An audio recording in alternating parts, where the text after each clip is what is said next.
With amazing results in this year's civil services examination, Study IQ has once again proved that quality can be provided along with affordability.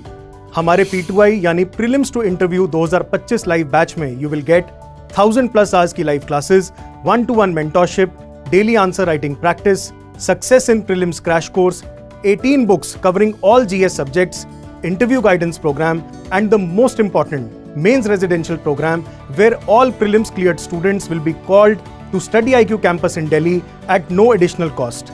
Batches English, Hindi और English तीनों में available हैं. For any query, call 079-7142-0466. Scan QR code to join now. Study IQ IAS. अब तैयारी हुई affordable. Hello everyone. So this is Thakur Anjali Ajay here. और मैंने इस बार यूपीएससी CSE 2023 में AIR 43 रैंक हासिल की है। तो मैं आज बात करने वाली हूँ आंसर राइटिंग की।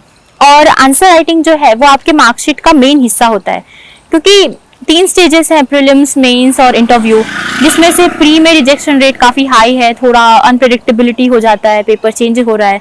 बट मेंस जो है वो काफ़ी हद तक आप उसको अपने हिसाब से प्रैक्टिस करके अच्छा बना सकते हो।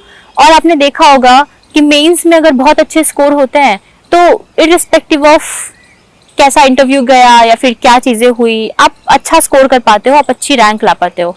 तो मुझे लगता है कि मेंस बहुत ही इंपॉर्टेंट है। तो जैसे मेरे मार्क्स थे 760 780 इन प्रीवियस 2 अटेम्प्ट्स 21 22 में, एंड 23 में इस वाले सिलेक्शन में मेरे मार्क्स 845 हैं। तो आप देख सकते हो कि ये डिफरेंस जो है इसी की वजह से मेरा सिलेक्शन इतने अच्छे रैंक से हुआ, और मेंस की वजह से ही मेरा ये रैंक आया है और मुझे मेरे पसंद की सर्विस मिल पाएगी। तो मुझे लगता है कि मेंस को अगर आप टारगेट करो तो आपकी जर्नी काफ़ी हद तक आसान हो जाती है और सही स्ट्रैटेजी वो होती है। तो आज हम बात करते हैं आंसर राइटिंग की, क्योंकि मेंस का सबसे इम्पॉर्टेंट हिस्सा है आंसर राइटिंग। आंसर राइटिंग बहुत ही इम्पॉर्टेंट है, क्योंकि आंसर में क्या होता है, कई बार हम बहुत सिमिलर से आंसर्स लिखते हैं, और अगर मान लीजिए आप सिमिलर से आंसर लिख रहे हो तो बहुत ही एवरेज से सिमिलर से मार्क्स भी मिलते हैं, जिसकी वजह से डिफरेंस नहीं आ पाता। तो कैसे चीज़ों को इम्प्रूव करें, कैसे अपने आंसर्स को थोड़ा सा डिफरेंट बनाएं, ये चीज़ें हम बात करेंगे। सो बिगिनर्स के लिए आंसर राइटिंग कैसे स्टार्ट करनी चाहिए, मैं इसकी बात करूंगी। मैंने भी जब शुरू किया था तो मुझे मैं बहुत ही अंडर कॉन्फिडेंट रहती थी कि मुझे कुछ नहीं आ रहा। और ऐसा होता है कि आप क्वेश्चन लिख लो और उसके बाद आप सोचो तो आपको लगता है कि शायद आप ना लिख पाओ, आपको कुछ समझ नहीं आ रहा। तो आप क्या करिए, मैंने ऐसा किया था कि मैं PYQs को उठाती थी और उसको पढ़ती थी, सर्च करती थी, और 2-3 साइट से, क्योंकि मल्टीपल सोर्सेज है आपके पास। फॉरम के अच्छे आंसर्स होते हैं, दृष्टि IAS के आंसर्स होते हैं, तो आप उस पे जाइए, उसको रीड करिए और फिर आप उसको समझिए। समझने के बाद फिर आप उसको आंसर अपने हिसाब से अपने शब्दों में लिखिए, और ये पढ़ने और लिखने के बीच में थोड़ा सा टाइम गैप रखिए। जैसे मान लीजिए मैं क्या करती थी, मैंने आज रात क्वेश्चन ढूंढा कि मुझे क्वेश्चन क्या लिखना है, देन मैं उसके आंसर ढूंढती थी, आंसर पढ़ती थी, और अगले दिन मैं उसको लिख देती थी। और ये गैप रखना क्यों इंपॉर्टेंट है, ताकि आप उसको मेमोराइज करके ना लिखो, क्योंकि जब आप मेमोराइज करके लिख दोगे तो आंसर राइटिंग का जो मेन पॉइंट है, फंडामेंटल पॉइंट है, वो पर्पज ही खत्म हो जाएगा। तो मेरे हिसाब से आपको याद नहीं करना चाहिए, but yes, to motivate yourself to start with, of course you can read, आप रीड करके लिखिए, ताकि क्या होगा, 1 महीने में आपको बहुत चीजें समझ में आ जाएगी कि कैसे डायमेंशन तोड़ते हैं, कैसे इंट्रोडक्शन लिखना होता है, कैसे कंक्लूजन लिखना होता है, इंट्रोडक्शन कंक्लूजन के मल्टीपल वेज है, वो आपको समझ में आ जाएगा।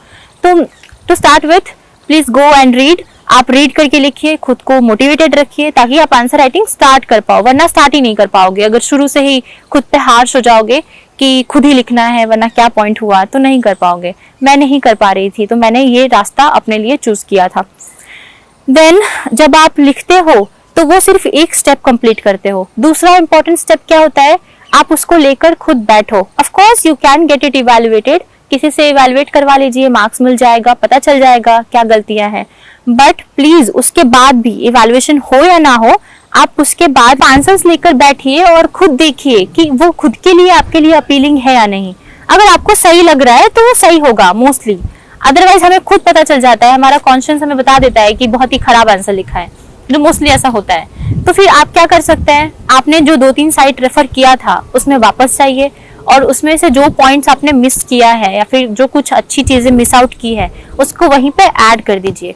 इसके दो बेनिफिट होंगे कि जब आप वापस उस साइट पे जाओगे तो आपको पता चलेगा कि अच्छा इसमें इतना सुंदर आंसर था जो मैंने पढ़ा भी था, स्टिल मैंने कैसा आंसर लिखा है या फिर मेरे जो शब्द थे वो कितने ज्यादा अच्छे हैं या फिर कितना जार्गन नहीं कहूंगी मैं, जार्गन से इस्तेमाल करना इंपॉर्टेंट नहीं है, लेकिन जो टेक्निकल वर्ड्स होते हैं, लाइक आप एग्जांपल ले लीजिए कि इकोनॉमी का कोई आंसर लिख रहे हो तो इकोनॉमी में कुछ पर्टिकुलर टर्म्स होते हैं जो आपको कोट करना चाहिए, तो वो चीज आप कोट कर पा रहे हो या नहीं, ये चीजें आप आइडेंटिफाई कर लोगे जब आप वापस उन साइट्स पे जाओगे और देखोगे अपने आंसर को मैच करोगे तब। दूसरा फायदा ये होगा कि PYQ के आपके पास बंडल्स रेडी हो जाएंगे और आपको कभी PYQ सॉल्व पे जाने की जरूरत नहीं पड़ेगी कि कोई पर्टिकुलर बुक या फिर कुछ ढूंढने की जरूरत नहीं पड़ेगी। आप एग्जाम के टाइम पे जब आप मेंस प्रिपेयर कर रहे होंगे तब आप क्या करेंगे, अपने उन लिखे हुए आंसर्स को रेफर करोगे जिसमें एकदम रिच है वो कंटेंट से, आपने जो सोचा है वो तो है ही, बट उसके अलावा आपने ढूंढ के उसमें पॉइंट्स ऐड किए हुए हैं, तो वो पॉइंट्स डायरेक्टली हेल्प करता है। जैसे मैं एग्जांपल देना चाहूंगी कि इंटीग्रेटेड फार्मिंग सिस्टम 2019 में पूछा हुआ था और वही क्वेश्चन 2022 में रिपीट हुआ, तो मैंने इसको लिखा हुआ था अपने प्रिपरेशन के दौरान और मैंने जो पॉइंट्स लिखे थे, जो चीजें रिलेट की थी और ढूंढ के उसमें एक्स्ट्रा चीजें ऐड की थी, वो मैंने तुरंत जाके एग्जाम में लिखा था क्योंकि मैं रिवाइज करके गई थी। और ऐसे क्वेश्चंस जो आपके फेवर में आ जाते हैं आपको बहुत कॉन्फिडेंस देते हैं और वो कॉन्फिडेंस या फिर जो आप टाइम सेव करते हो वहां पे वो आप दूसरे क्वेश्चन पे इस्तेमाल कर पाते हो। तो इस तरीके से ये हेल्प करता है। PYQs रिपीट होते हैं तो ऑलवेज राइट PYQ, क्यों आपको दूसरे क्वेश्चंस लिखने हैं, तो आप क्या करिए PYQ को पहले लिखिए उसके बाद ही दूसरे क्वेश्चंस पे जाइए। देन अगर मैं अपनी बात करूं कि मेरे मार्क्स में इंप्रूवमेंट्स कैसे आए, तो हमेशा जैसा कि मैंने पहले ही कहा कि जो हमारे आंसर्स होते हैं वो ओवरऑल मोर और लेस सिमिलर से होते हैं, तो there are some you have to add a pinch of salt और स्पाइसेस इन योर आंसर ताकि वो थोड़ा सा अलग हो जाए। अब वो पिंच ऑफ सॉल्ट और स्पाइसेस क्या है, आपके एक्स्ट्रा फैक्ट्स, एक्स्ट्रा एफर्ट्स। तो एक्स्ट्रा फैक्ट आप कहाँ से लोगे, न्यूज़पेपर से। मैं कुछ चीजें करती थी, फैक्ट लिखना, चार्ट्स बनाना। चार्ट जो होते थे मेरे बहुत सिंपल होते थे। एग्जाम्पल के तौर पे NFHS का डेटा था कि स्टंटिंग इतनी % है, वेस्टिंग इतने % है, अंडर न्यूट्रिशन इतना % है। तो इन डेटा को जब भी मैं माल न्यूट्रिशन वाला आंसर लिखती थी तो मैं इसको कोट करती थी। तो आप या तो दो तरीके, या तो आप सिंपली लिख लो कि NFHS के हिसाब से ये चीजें हैं। मैं क्या करती थी, एक बार डायग्राम बना देती थी कि ओके 7% ये है, 35%, 19%, ऐसे बार डायग्राम से मैं दिखा देती थी कि यहाँ पे मैंने लिख दिया this is stunting, wasting, under nutrition और ऊपर % बार डायग्राम। तो मैं ये चीजें करती थी। पाई चार्ट बना सकते हो आप कि आपने कुछ % कुछ हिस्से काट के वहां पे दे दिए कि ये है, ये है। देन मैप्स बनाइए, जहां भी लगे आपको इंडिया का मैप बनाइए। इंडिया के मैप को अच्छे से प्रैक्टिस कर लीजिए कि 10 सेकेंड में आप मैप को बना लो, वहां पे कुछ चीजें लिख लो और उसको बना के उसमें चीजें आपको नोटिफाई भी करनी है, वरना वो मैप कोई काम का नहीं रह जाएगा। तो एग्जाम्पल के तौर पे जब GS 1 का क्वेश्चन था एक कि geographical significance of ancient history, तो एंशिएंट हिस्ट्री के बारे में लिखना तो था, बट मैंने फिर वो मैप भी बनाया था जहां से सिल्क रूट को दिखाया था, पोर्ट्स दिखाए थे कि लोथल है और फिर मुजीरी पोर्ट है। तो ऐसी चीजें क्या है आपके आंसर को अच्छा बना देगी। GS 3 में एक क्वेश्चन था कि इकोनॉमिक क्राइम्स या मल्टीपल क्राइम्स अक्रॉस कोस्ट जो होते हैं वो बताना था, सिक्योरिटी का क्वेश्चन। तो मैंने एक मैप बनाया था जिसमें कोस्ट दिखाया था इंडिया का और वहां पे दिखाया था कि ये जो है ये कोस्ट लाइन है, यहाँ पे पायरेसी होती है और यहाँ से जैसे 26/11 का अटैक हुआ था मुंबई वाले एरिया में, आप वो दिखा सकते हो एक छोटा सा एरो करके। तो ऐसी चीजें आपके आंसर को एक्स्ट्रा अच्छा बनाएगी। यही है जो पिंच ऑफ स्पाइसेस और सॉल्ट की बात मैं कर रही थी। फिर आप न्यूज़पेपर को एक अपना अच्छा सोर्स बना सकते हो इन चीज़ों को ऐड करने के लिए। जब मेंस की प्रिपरेशन में कर रही थी तो मैं न्यूज़पेपर पढ़ती थी और पेपर से मैं क्या करती थी, मैंने एक एक्स्ट्रा शीट बना रखा था, एक एक्स्ट्रा नोट पैड बना रखा था जिसमें मैं चीज़ें ऐड करती थी, एग्जाम्पल्स लिखती थी पेपर से। और फेमस पर्सनालिटीज, अगर मान लीजिए कोई मिनिस्टर है, ऑनरेबल प्राइम मिनिस्टर है, फाइनेंस मिनिस्टर है, फॉरेन मिनिस्टर है, उन्होंने कोई स्टेटमेंट दिया है कुछ करंट इवेंट को लेकर, तो आप उसमें वो लिख सकते हो जो मैं कोट करती थी एग्जाम हॉल में भी। जैसे एस जयशंकर जी ने बहुत सारा स्टेटमेंट दिया था, ऑनरेबल प्राइम मिनिस्टर ने स्टेटमेंट्स दिए थे रशिया यूक्रेन के बारे में और जो भी आसपास चीजें हो रही हैं, तो आप उनको डायरेक्टली अपने एग्जाम में इंट्रोडक्शन या कंक्लूजन्स में इस्तेमाल कर सकते हो। प्राइम मिनिस्टर ने ऐसा कहा था कि without tribal development we can't imagine national development. तो बहुत ही अच्छा लगा था मुझे, और क्योंकि मुझे पता है ट्राइबल्स जो है वो सोशियोलॉजी में भी एक पार्ट है, GS1 में भी है, GS2 में भी है, तो आप ऐसी स्टेटमेंट्स को कहीं भी इस्तेमाल कर पाओगे और बहुत जनरल सा स्टेटमेंट है। लेकिन अगर आप ऑनरेबल प्राइम मिनिस्टर के नाम पे वो स्टेटमेंट लिखोगे तो उस स्टेटमेंट को आप बहुत ही ज्यादा सब्सटेंशिएट करके लिख रहे हो, उसमें एक वेट पुट कर रहे हो। मैं यही कहूंगी कि ऐसी चीजें आपके आंसर्स को अलग बनाएगी। थोड़ा सा एफर्ट एक्स्ट्रा डाल के आप थोड़े थोड़े एक्स्ट्रा मार्क्स फेच कर पाओगे और क्यूमुलेटिवली आपका मार्क्स बहुत ही ज्यादा एनहांस हो जाएगा। हमने ये सारी बात कर ली, न्यूज़पेपर का सिग्निफिकेंस बात कर लिया मेंस में। अब मैं पर्टिकुलर पेपर्स में बात करना पसंद करूंगी। जैसे मेरे GS2 और GS4 में अच्छे मार्क्स हैं। GS2 में इट्स 121 एंड GS4 में 132। तो पहले ऐसे नहीं थे। GS2 में 109 आए थे मेरे लास्ट अटेम्प्ट में और GS4 में इट वाज 107। तो ये जो जंप है या ये जो एक्स्ट्रा मार्क्स है वो भी कुछ ऐसे एक्स्ट्रा चीजों की वजह से है। सो GS2 में मैं क्या करती थी, मैं जितना हो सके सुप्रीम कोर्ट के जजमेंट्स याद करती थी। अगेन नोट्स मेकिंग, मैंने एक एक्स्ट्रा शीट बना रखा था क्योंकि GS2 जो है वो आफ्टरनून का पेपर है और आप जब ब्रेक में उन पेपर्स को देखते हो, उन शीट्स को देखते हो, तो आप एग्जाम में तुरंत रिलेट कर पाते हो। तो मैंने शीट्स बना रखी थी SC जजमेंट के, आर्टिकल्स के, जो इम्पोर्टेंट आर्टिकल्स हैं वो, इम्पोर्टेंट फैक्ट्स के, सर्वेज वगैरह, and of course statement, quote, ये सारी चीजें जो मैं GS2 में ऐड कर पाऊँ, कोट कर पाऊँ। तो ये कुछ चीजें थी। खासकर IR में, हर IR के क्वेश्चन में आप मैप बना सकते हो, मैं बनाती थी। मान लीजिए वेस्ट एशिया का पूछा हुआ है तो एक बेसिक सा सिंपल सा मैप बना सकते हो आप, सऊदी अरेबिया से शुरू करके वो कुछ कुछ कंट्रीज आप दिखा सकते हो। अगर इंडिया अफगानिस्तान रिलेशन पूछा हुआ है तो थोड़ा सा इंडिया को बना के पीछे से अफगानिस्तान, पाकिस्तान थोड़ा दिखा सकते हो। तो इससे क्या होता है कि आप एक कुछ एक्स्ट्रा एफर्ट डाल रहे हो जिसकी वजह से आपका आंसर थोड़ा सा डिफरेंट हो जा रहा है। तो मैं ये चीजें करती थी, मैं IR के क्वेश्चन में मैप बनाती थी।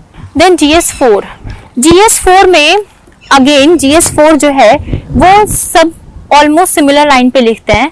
GS4 में भी अगेन वही थ्योरीज पूछ रहे हैं, एटीट्यूड, एप्टीट्यूड, इमोशनल इंटेलिजेंस, चीजें रिपीट हो रही हैं। तो उसको आप अलग कैसे बनाएंगे? आप उसको अलग बनाएंगे अपने अलग एग्जाम्पल से। जैसे मैं क्या करती थी, न्यूज़पेपर से अलग एग्जाम्पल्स चूज करती थी। जैसे एग्जाम्पल मुझे एक याद है, DRDO के किसी साइंटिस्ट ने किसी वुमेन को सेक्सुअली हरास किया था क्योंकि, और उसको जॉब ऑफर करने के बहाने उसको हरास किया था, ऐसा कुछ न्यूज आर्टिकल था। तो मैंने, ऑफ कोर्स ये ऐसे देखोगे तो कहीं शायद काम ना आए, बट GS4 में वो काम आएगा एथिक्स में। जब भी आप अब्यूज ऑफ अथॉरिटी की बात करोगे, जब भी आप बोलोगे कि पावर को कैसे अब्यूज कर सकते हो, या फिर विमेन के इश्यूज की बात करोगे, तो ये चीज आप वहां पे कोट कर पाओगे। सो ऐसे ही कुछ अलग एग्जाम्पल्स, क्योंकि ऑफिसर्स के एग्जाम्पल्स और जो सर्कुलेट होते हैं सोशल मीडिया पे शीट्स बहुत सारे एग्जाम्पल्स के, वो सब रिडंडेंट हो चुके हैं, सब सेम एग्जाम्पल लिखते हैं। तो ऑफ कोर्स अगर मान लीजिए आपको कुछ याद नहीं आ रहा तो वो आप कोट करिए, खाली मत छोड़िए, लेकिन कोशिश करिए कि न्यूज़पेपर से रिसेंट और रेलेवेंट एग्जाम्पल्स आप ऐड कर पाओ, तो वो बहुत ही हेल्प करता है। Then dimensions of current affairs और डायमेंशन ऑफ करंट रेलेवेंस आपको लिखना चाहिए अपने आंसर में। मान लीजिए कोई कोट दिया हुआ है जो हमें एक्सपैंड करने के लिए पूछता है कि what does this quote mean to you, this statement means to you. तो ऐसे में आप मान लीजिए पहले मीनिंग तो बताएंगे ही, इंट्रोडक्शन में आप बता सकते हो कि कैसे वो अलग अलग डायमेंशन में रेलेवेंट है, बट उसका करंट रेलेवेंस भी बताओ। आप उसको डायमेंशंस में तोड़ दो, पेस्टल वाला अप्रोच कर दो, इंडिविजुअल, सोसाइटल, नेशनल, ऐसा वाला अप्रोच कर दो कि मान लीजिए विवेकानंद का जो ये कोट है वो इंडिविजुअल लेवल पे कैसे हेल्प करेगा या कैसे रेलेवेंट है, सोशल लेवल पर कैसे रेलेवेंट है, नेशनल लेवल पर, इंटरनेशनल लेवल पर कैसे रेलेवेंट है। तो ऐसी चीजें जो है वो हेल्प करता है। मोनोटोनसली कुछ भी लिखने से अच्छा है कि आप उसको ब्रेक करके ऐसे वाला अप्रोच आप उसमें इस्तेमाल कर सकते हो। देन कभी भी आप जब आर्ग्यूमेंट देते हो, जब आप आंसर लिखते हो, तो सिर्फ एग्जाम्पल से अपने पेजेस मत भरिए। मैं पहले 2 अटेम्प्ट में ऐसा करती थी कि वहाँ पे टाइम की कमी होती है, जनरली हम क्या करते हैं, कुछ भी एग्जाम्पल आता है तो हम लिख देते हैं और उसको इलाबोरेट करके पेजेस भर देते हैं। तो आपको क्या करना है, पहले आर्ग्यूमेंट देना है एंड देन एग्जाम्पल से उसको सब्सटैंशिएट करना है। आप जो भी एग्जाम्पल सोच रहे हो, कई बार मैं रिवर्स जाती थी, मेरे दिमाग में अगर बुद्धा का एग्जाम्पल है तो मैं उसके हिसाब से अपना आर्ग्यूमेंट बिल्ड करती थी और फिर बुद्धा का एग्जाम्पल लिख देती थी। तो आप ऐसा कर सकते हो, आर्ग्यूमेंट से एग्जाम्पल सोचो, अदरवाइज एग्जाम्पल से आर्ग्यूमेंट सोचो। मैं दूसरा वाला ज्यादा प्रेफर करती थी, मैं एग्जाम्पल से आर्ग्यूमेंट सोचना मेरे लिए बहुत आसान हो जाता था, आर्ग्यूमेंट बनाना।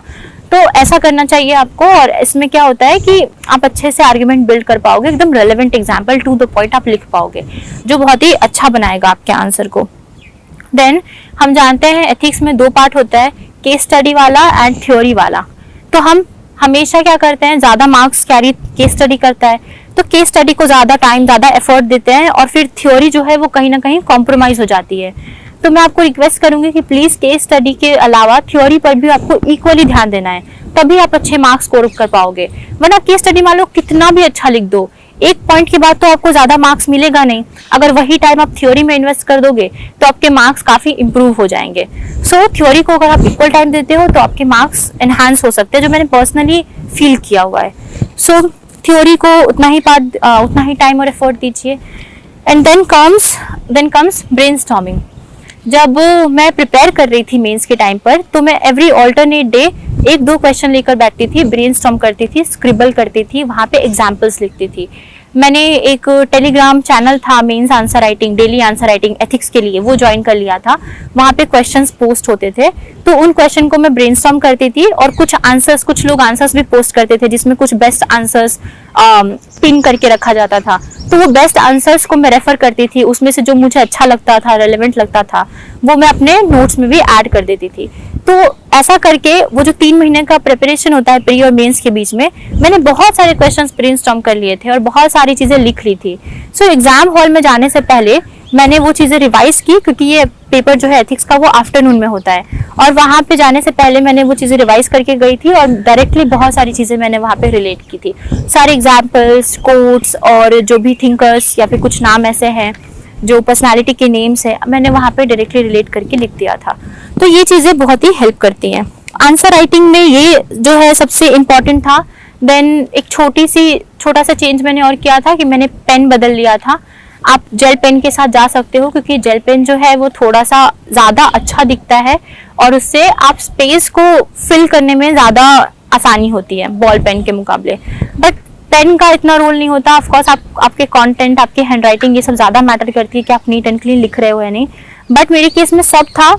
फिर मैंने 3rd अटेम्प्ट में पेन भी चेंज कर ली। मैंने यूज की थी पेंटल पेन आती है, जो मैंने रिफिल के हुई यूज किया था उस पर थ्रेड लगा के, क्योंकि वो पेन बहुत ही मोटी होती है, होल्ड करने में मैं नहीं कर पाती थी और मेरे हाथ बहुत ही स्वेट करते थे, तो मैंने थ्रेड लगा दिया था उस पर धागा बांध के, फिर उसके बाद मैं उससे लिखती थी। तो ये बस एक छोटा सा चेंज है जो शायद आपको हेल्प करे, क्योंकि जब पेन चेंज करना था तो मैंने भी बहुत वीडियोस देखी थी और गाइडेंस लिया था, लोगों से पूछा था कि कौन कौन से पेन का ऑप्शन अवेलेबल है। पायलट वगैरह मुझे सूट नहीं किया, मुझे पेंटल सबसे ज़्यादा अच्छा लगा था और मैंने उससे ही अपना मेंस दिया है। फिर जो बेसिक चीज़ें होती हैं कि जब आप आंसर लिखते हो, तब आप एग्जाम हॉल की बात कर रही हूँ मैं, जब आप एग्जाम हॉल में आंसर लिखते हो तो आपको अंडरलाइन करना चाहिए क्वेश्चन पेपर पे। मैं क्या करती थी, जब मैं क्वेश्चन पढ़ रही हूँ तो मैं अंडरलाइन या सर्कल कर रही हूँ और वहां पे लिख रही हूँ 1, 2, क्योंकि कई बार आप एक क्वेश्चन के मल्टीपल एस्पेक्ट्स होते हैं और आप 1-2 एस्पेक्ट मिस कर जाते हो लिखते लिखते, तो आप वो एस्पेक्ट पहचानने के लिए वहीं पे नंबर्स लिख सकते हो। मैं क्या करती थी, क्वेश्चन पढ़ती थी और जैसे पूछा हुआ है कि what is this and how it is important, what can we do to reform, to make some reform और चेंजेस इन इट। तो ऐसे 3 क्वेश्चन हो गए इसमें, 3 सब पार्ट कि what is this first, second कि हाउ टू, सेकेंड क्या है कि why this is like this second, and how to improve. तो आप ऐसे 3 डायमेंशंस में उसको तोड़ के नंबर लिख के वहां पे काम अपना खत्म कर सकते हो। और मान लीजिए मुझे वो पढ़ते टाइम लगा कि मैं इसमें एक डायमेंशन वे फॉरवर्ड का ऐड कर सकती हूँ या कुछ कर सकती हूँ, तो मैं वहां पे फोर्स लिख के लिख देती थी WF, वे फॉरवर्ड। तो इसमें मैं क्या करती थी, लिखते लिखते क्वेश्चन को देखती थी और देखते देखते मुझे रियलाइज होता था कि ओके, मुझे कहाँ खुद को रोक लेना है, कितने टाइम पे खुद को रोक लेना है, क्योंकि टाइम मैनेजमेंट आंसर राइटिंग में बहुत इंपॉर्टेंट होता है। और जब आप अपना ट्रैक रखोगे हर क्वेश्चन में, तो पेपर छूटने की संभावना बहुत कम हो जाएगी। पेपर आपको किसी भी हालत में नहीं छोड़ना है। आपसे भले ही लास्ट क्वेश्चन थोड़ा कॉम्प्रोमाइज हो जाए, बट प्लीज आप क्वेश्चन कोई मत छोड़िए, क्वेश्चन को लिखिए अच्छे से। एंड जब आप क्वेश्चन पेपर देखते हो, तब मैं कहूंगी कि प्रायोरिटाइज करके लिखिए। जैसे मैं लिखती थी 11 to 20, जो भी 15 मार्कर है वो पहले लिख देती थी, एंड देन 10 मार्कर पे जाती थी। तो 10 मार्कर में मैं प्रायोरिटाइज करके लिखती थी। जैसे ऊपर से थोड़ा बहुत देख लेती थी मैं, तो उसमें मान लीजिए कोई कुछ ऐसे क्वेश्चन है जो बिल्कुल ही नहीं आते, या फिर आपको उसमें बीटिंग अराउंड द बुश जैसी बात है वो करना पड़ेगा। लाइक पूछा था कि बायोडिग्रेडेशन वाला कोई क्वेश्चन था, ऑयल जैपर एक्सेट्रा वाला कुछ क्वेश्चन था, ये बायोडिग्रेडेशन वाला क्वेश्चन था GS3 में। मुझे उसमें ज्यादा कंटेंट आता नहीं था, तो मैंने उस क्वेश्चन को लास्ट के लिए रखा था। सो ऐसे एक दो क्वेश्चन जो आपको बिल्कुल आप क्लूलेस हो उसको बाद में रखो, क्योंकि बाद में अगर आप अच्छे क्वेश्चन रखोगे तो हो सकता है कि आप रिस्क ले रहे हो, वो अच्छा क्वेश्चन जो आपको आता है वो आपसे छूट जाए और आपके 1-2 मार्क्स कॉम्प्रोमाइज हो जाए। तो ये कुछ चीजें हैं जो मैंने ओवर द टाइम 3 अटेम्प्ट में मैंने सीखा है। फॉर्चुनेटली मेरे तीनों मेंस क्लियर हुए, बट शुरू के 2 अटेम्प्ट में थोड़े कम मार्क्स हुए थे, और इस बार इन चीजों को ध्यान में रखते हुए जब मैंने प्रैक्टिस की तब मेरे अच्छे मार्क्स आए थे। तो next point is test series, कि आप टेस्ट सीरीज में क्या कर सकते हो, कौन कौन से टेस्ट सीरीज दे सकते हो। तो टेस्ट सीरीज जो है वो अगेन रिवर्स इंजीनियरिंग में इस्तेमाल होता है, आपको हेल्प करेगा। तो टेस्ट सीरीज में कुछ टेस्ट सीरीज जैसे कि फॉरम IAS की टेस्ट सीरीज अच्छी है, विजन का अभ्यास अच्छा है। मैंने नेक्स्ट IAS के पेपर्स लिखे थे, मुझे वो फ्री ऑफ कॉस्ट अवेलेबल हो गया था। फॉरम के कुछ पेपर्स मुझे मेरे फ्रेंड्स से अवेलेबल हो गए थे, तो मैं खुद ही लिखती थी और खुद ही इवैल्यूएट करती थी, क्योंकि हमने शुरुआत में ही बात की, मैं जब आंसर राइटिंग करती थी तो मैं खुद पेपर को लेकर बैठती थी और उसमें पॉइंट्स ऐड करती थी। सो द पॉइंट ये नहीं है कि आपको कोई इवैल्यूएट करके दे, आपको कोई बताए कि इतने मार्क्स आ रहा है। ऑफ कोर्स कोई है करने वाला तो बहुत अच्छा है, लेकिन पॉइंट तो ये है ना कि जब आप आंसर लिखते हो या फिर जब आप टेस्ट सीरीज देते हो तो आप उसमें इंप्रूवमेंट कैसे लेकर आओगे। Improvement in the sense extra fodder points, extra content आप रिवर्स लर्निंग से सीखते हो जब आप टेस्ट लिखते हो तब। तो मैं उसको खाली लर्निंग के हिसाब से लिखती थी, और उनके मॉडल फॉरम IAS के मॉडल आंसर्स बहुत अच्छे होते हैं, उनमें से मैं रिवर्स लर्निंग करके बहुत चीजें सीखती थी, अपने नोट्स में ऐड कर लेती थी। तो ये कुछ बेसिक चीजें हैं जिसने मुझे हमेशा हेल्प करी हैं, और मैं उम्मीद करती हूँ कि आपको भी हेल्प करेगी। सो बस इतना ही था आंसर राइटिंग में। Thank you so much.